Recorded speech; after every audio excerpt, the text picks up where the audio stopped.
जी दोस्तों, exam race 2 में आपका स्वागत है। आज हम लाए हैं मैथ का शानदार टॉपिक और आज का जो टॉपिक है डिस्काउंट के ऐसे टॉपिक पे है जिससे क्वेश्चन बहुत पूछे जाते हैं। ठीक है, और हम लोग उसको बहुत ही आसानी से क्वेश्चन को कैसे सॉल्व करेंगे आज हम लोग देखेंगे। ठीक है, चलिए हम लोग क्या करेंगे, इस प्रकार का जो क्वेश्चन आता है वो कैसे आता है, क्रय मूल्य दिया रहता है और पूछता है कि हम इतने परसेंट छूट देते हैं फिर भी इतने परसेंट का लाभ होता है तो उसका अंकित मूल्य क्या होना चाहिए। ठीक है, चलिए तो आइए देखते हैं भाई, क्वेश्चन से हम लोग कंसेप्ट को समझते हैं। आज का हमारा जो क्वेश्चन है, एक पुस्तक विक्रेता एक पुस्तक विक्रेता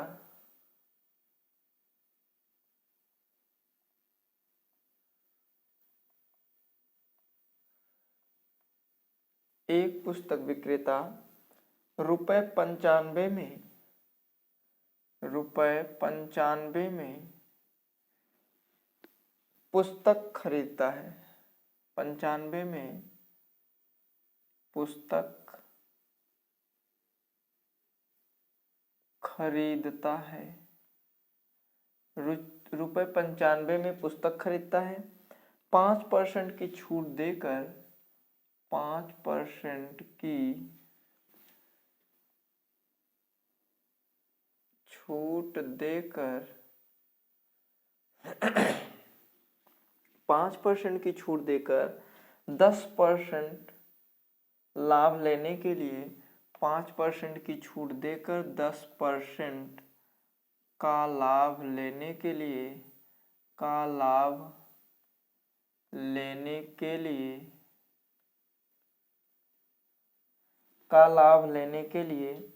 वह पुस्तक पर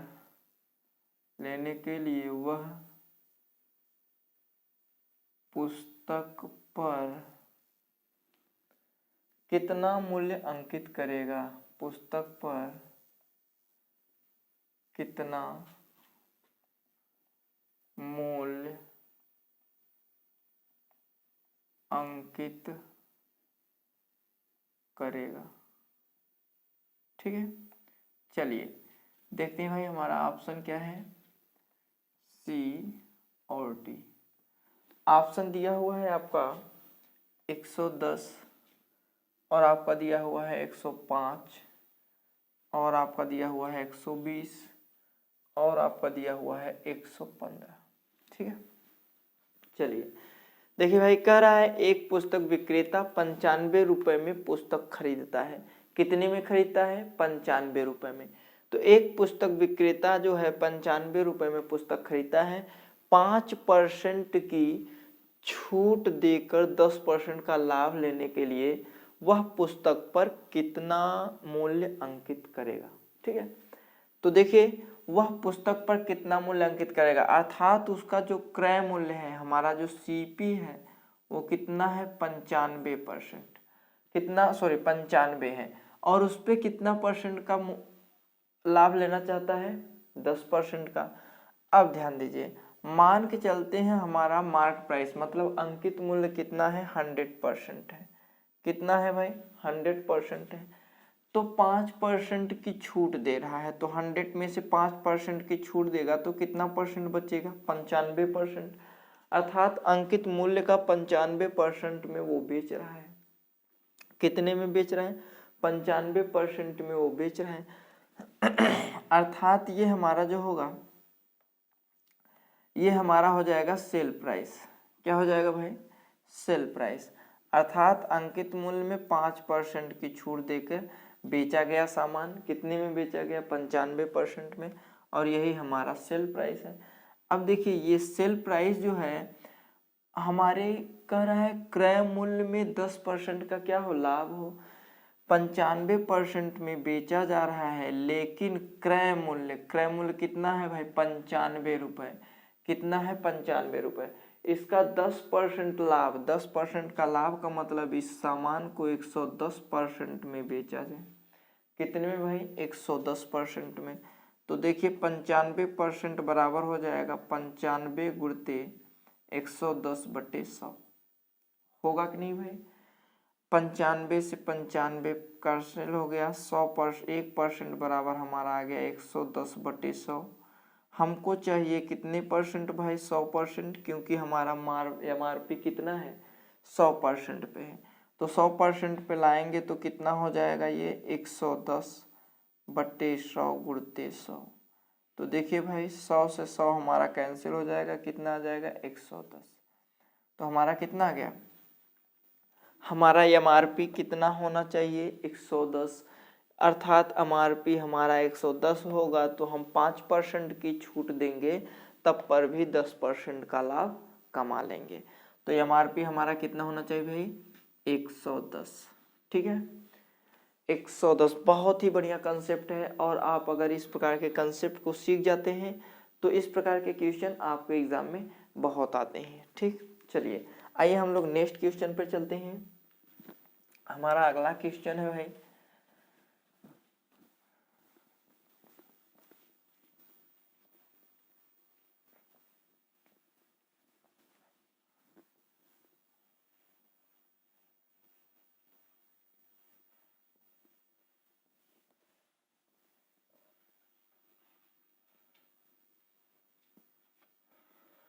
देखिए हमारा अगला क्वेश्चन है, एक दुकानदार 460 रुपए में एक सामान खरीदा।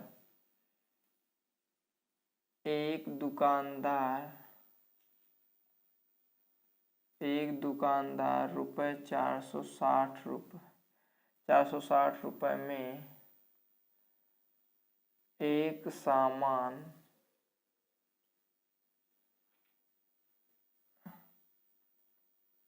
एक सामान खरीदा।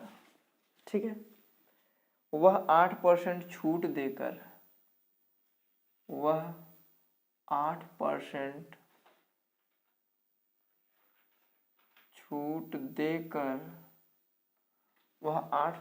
छूट देकर 12% लाभ लेने के लिए 12% का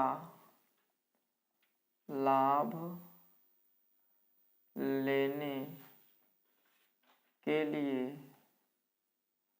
12% का लाभ लेने के लिए सामान का अंकित मूल्य कितना रखेगा? सामान का अंकित मूल्य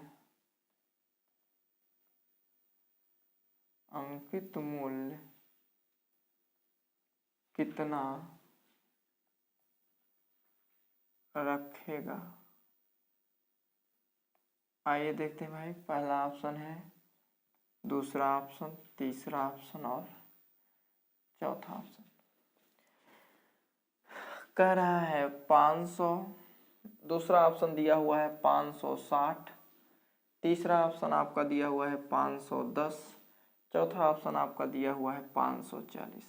चलिए देखिए भाई क्या कह रहा है, कह रहा है एक दुकानदार 460 रुपए में एक सामान खरीदा। कितने रुपए में? 460 रुपए में। उसका क्रय मूल्य है कितना है भाई? 460 रुपए उसका क्रय मूल्य। कह रहा है 8% छूट देकर 12% का लाभ लेने के लिए सामान का अंकित मूल्य कितना होगा? देखिए हम मान लेते हैं उसका MRP, मार्क प्राइस हमारा 100 है। 100% में से 8% की छूट, कितनी परसेंट की? 8% की। 8% की छूट देगा तो सामान कितनी में बेचेगा वो? 92% में। अब यही 92% में ये क्या है? SP है। और वो सामान कितने में बेचे? अर्थात क्रय मूल्य का 12% लाभ पर बेचे। 12% लाभ का मतलब क्या होता है? 112%, क्योंकि 100% अपने आप में होता ही है। 12% लाभ का मतलब 112% में बेचे।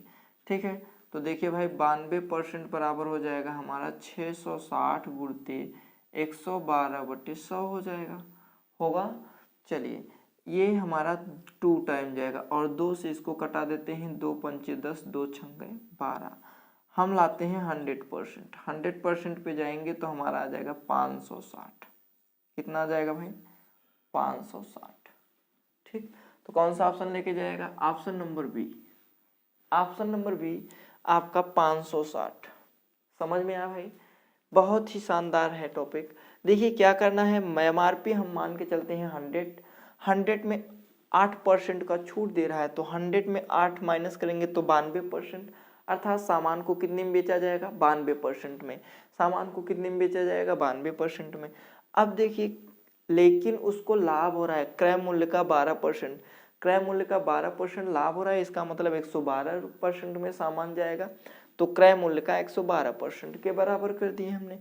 अब हम 100% पे लाए, 100% पे क्यों लाए, क्योंकि हम MRP 100% माने हैं, तो 100% पे लागेंगे तो हमारा MRP आ जाएगा। तो 100% में कितना आ गया भाई, 560। तो इसका MRP कितना होना चाहिए, 560। 560 होगा तो 8% की छूट देने के बाद भी हमको कितने में परसेंट का लाभ होगा, 12% का। ठीक है, चलिए वीडियो पर अगर पहली बार आए हैं तो लाइक जरूर करिएगा, चैनल को सब्सक्राइब कर लीजिएगा ताकि नए नोटिफिकेशन आप तक पहले पहुंच सके। ठीक, चलिए आइए हम लोग नेक्स्ट क्वेश्चन पे चलते हैं।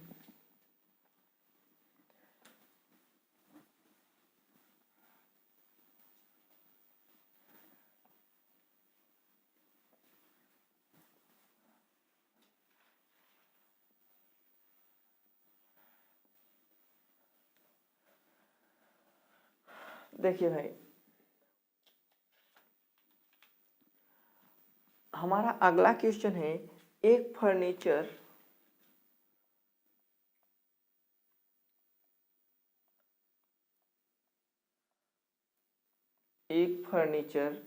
रुपये 1740 की लागत पर तैयार हुआ,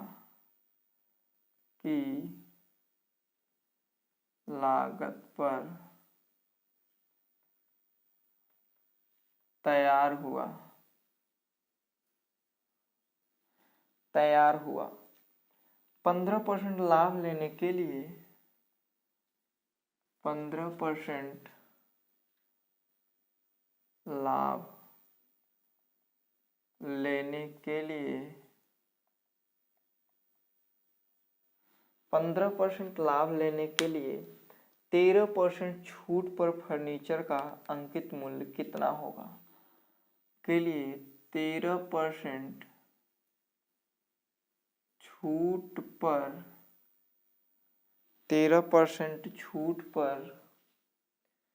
फर्नीचर का अंकित मूल्य, छूट पर फर्नीचर का अंकित मूल्य कितना होगा, अंकित मूल्य कितना होगा।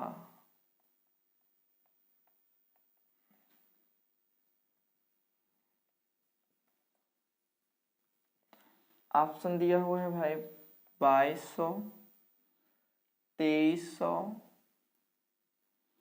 फिर आपका दिया हुआ है 2400 और आपका दिया हुआ है 2100। ठीक, चलिए भाई आइए देख लेते हैं। देखिए कह रहा है एक फर्नीचर रुपये 1740 रुपये की लागत है। कितने की लागत है, 1740 रुपये की लागत है।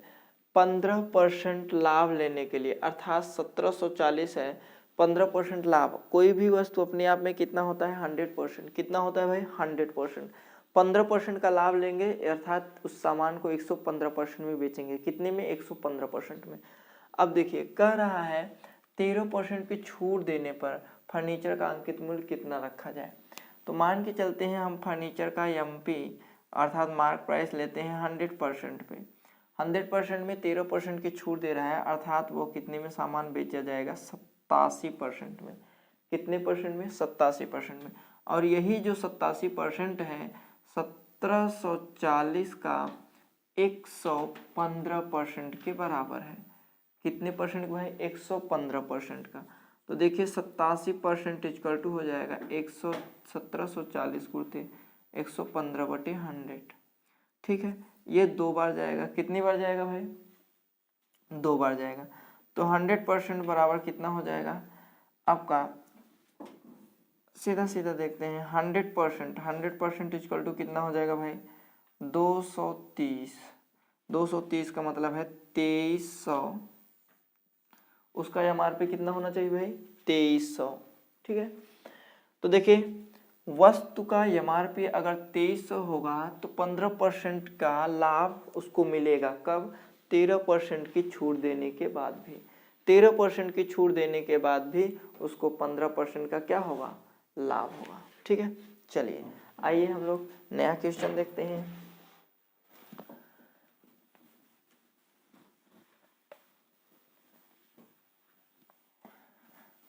वीडियो आप लोगों को अगर कंसेप्ट समझ में नहीं आता है तो वीडियो को बार बार देखिए। वीडियो को बार बार देखने से आपको कंसेप्ट क्लियर हो जाएगा। ठीक है, और नहीं होगा तो फिर कमेंट करिएगा। ठीक है, अगर आपको वीडियो पसंद आया हो तो लाइक ज़रूर कर दीजिए, और फ्री में बताइए कि देखिए भाई वीडियो फ्री में ना देखिए, कम से कम तो सब्सक्राइब कर दीजिए, कम से कम सब्सक्राइब करिए। ठीक है, चलिए आइए हम लोग अगला क्वेश्चन देखते हैं। हमारा अगला क्वेश्चन है, उस सोफा सेट का अंकित मूल्य कितना होगा? उस सोफा सेट का अंकित मूल्य, उस सोफा सेट का अंकित मूल्य कितना होगा? कितना होगा जिसकी लागत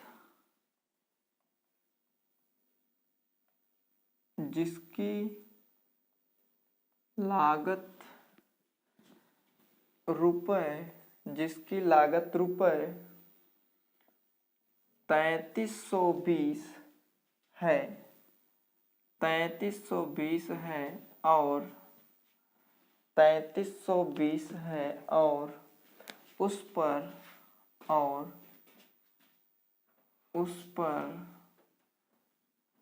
17% का छूट देते हुए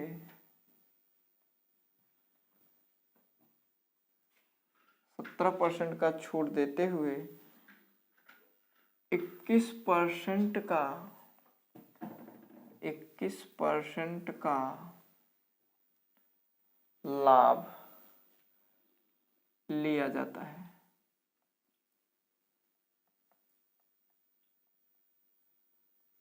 21% का लाभ लिया जाता है। ऑप्शन देख लीजिए भाई।